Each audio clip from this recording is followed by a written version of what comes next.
We're here at the Caribou Public Library today, reading the second half of Chapter 2 of Little Women by Louisa May Alcott. I'm Miss Erin, and I'm so glad that you are here joining us for our chapter book story time. All right, so this is the second half of Chapter 2, which was called, which was called A Merry Christmas. And now we are on to Christmas night. On Christmas night, a dozen girls piled on to the bed, which was the dress circle, and sat before the blue and yellow chintz curtains in a most flattering state of expectancy. There was a good deal of rustling and whispering behind the curtain, a trifle of lamp smoke, and an occasional giggle from Amy, who was apt to get hysterical in the excitement of the moment. Presently, a bell sounded, the curtains flew apart, and the operatic tragedy began. A gloomy wood, according to one playbill, was represented by a few shrubs in pots, a green baize on the floor, and a cave in the distance.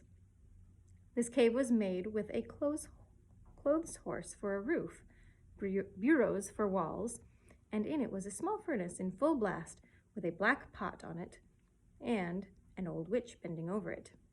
The stage was dark, and the glow of the furnace had a fine effect, especially as real steam issued from the kettle which the witch took off the cover. A moment was allowed for the first thrill to subside. Then Hugo, the villain, stalked in with a clanking sword at his side, a slouched hat, black beard, mysterious cloak, and the boots. After pacing to and fro in much agitation, he struck his forehead and burst out in a wild strain, singing of his hatred for Rodrigo, his love for Zara, and his pleasing resolution to kill the one and win the other. The gruff tones of Hugo's voice, with an occasional shout when his feelings overcame him, were very impressive, and the audience applauded the moment he paused for breath. Bowing with the air of one accustomed to public praise, he stole to the cavern and ordered Hagar to come forth with a commanding, "What ho, minion, I need thee." Out came Meg, with gray horsehair hanging about her face, a red and black robe, a staff, and cabalistic signs upon her cloak. Hugo demanded a potion to make Zara adore him, and one to destroy Rodrigo. Hagar, in a fine dramatic melody, promised both, and proceeded to call up the spirit who would bring the love philtre. "Hither, hither from thy home, airy sprite, I bid thee come. Born of roses, fed on dew, charms and potions canst thou brew. Bring me here, with elfin speed, the fragrant philtre which I need. Make it sweet and swift and strong. Spirit, answer my song." A soft strain of music sounded, and then at the back of the cave appeared a little figure in cloudy white, with glittering wings, golden hair, and a garland of roses on its head. Waving a wand, it sang, "Hither I come from my airy home, afar in the silver moon. Take the magic spell, oh, use it well, or its power will vanish soon." And dropping a small gilded bottle at the witch's feet, the spirit vanished. Another chant from Hagar produced another apparition, not a lovely one, for with a bang an ugly black imp appeared, and having croaked a reply, tossed a dark bottle at Hugo, and disappeared with a mocking laugh. Having warbled his thanks and put the potions in his boots, Hugo departed, and Hagar informed the audience that, as he had killed a few of her friends in times past, she had cursed him, and intends to thwart his plans and to be revenged on him. Then the curtain fell, and the audience reposed and ate candy for discussing the merits of the play. Intermission, right?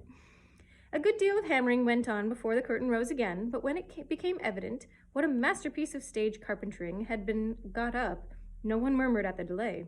It was truly superb. A tower rose to the ceiling.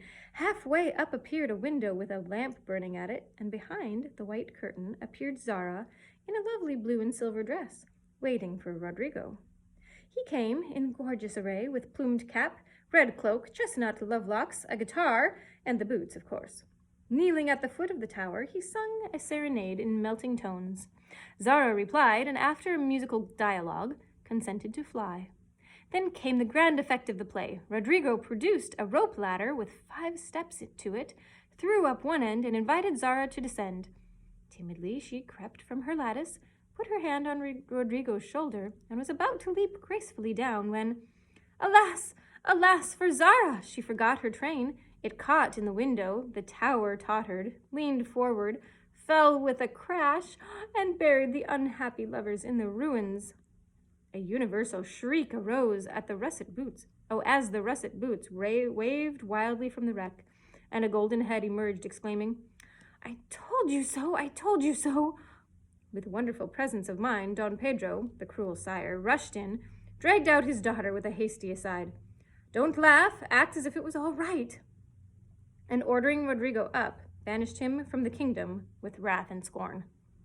Though decidedly shaken by the fall of the tower upon him, Rodrigo defied the old gentleman and refused to stir. This dauntless example fired Zara. She also defied her sire, and he ordered them both to the deepest dungeons of the castle.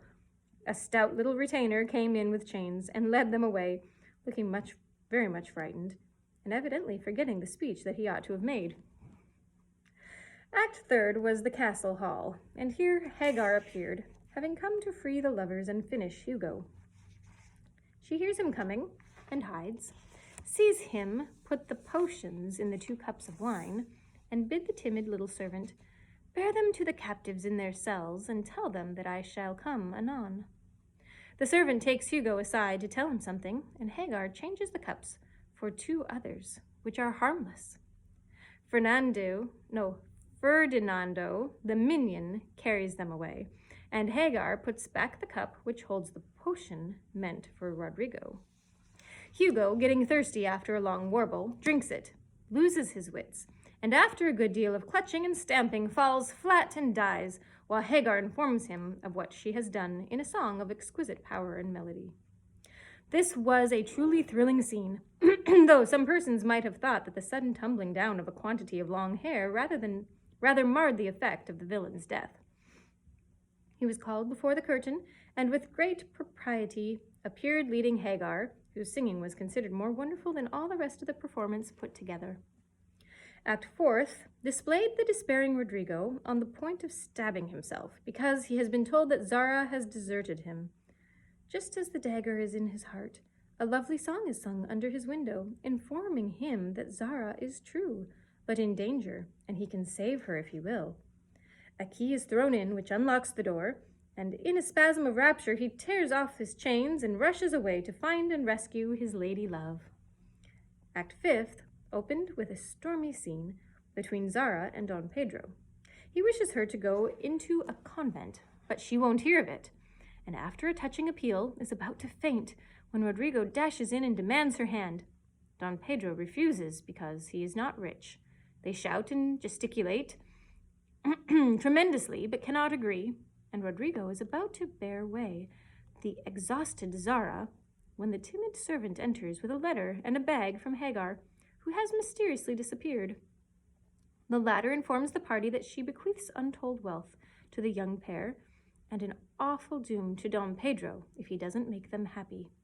The bag is opened, and several quarts of tin money shower down upon the stage, until it is quite glorified with the glitter. This entirely softens the stern sire. He consents without a murmur. All join in a joyful chorus, and the curtain falls upon the lovers kneeling to receive Don Pedro's blessing, in attitudes of the most romantic grace.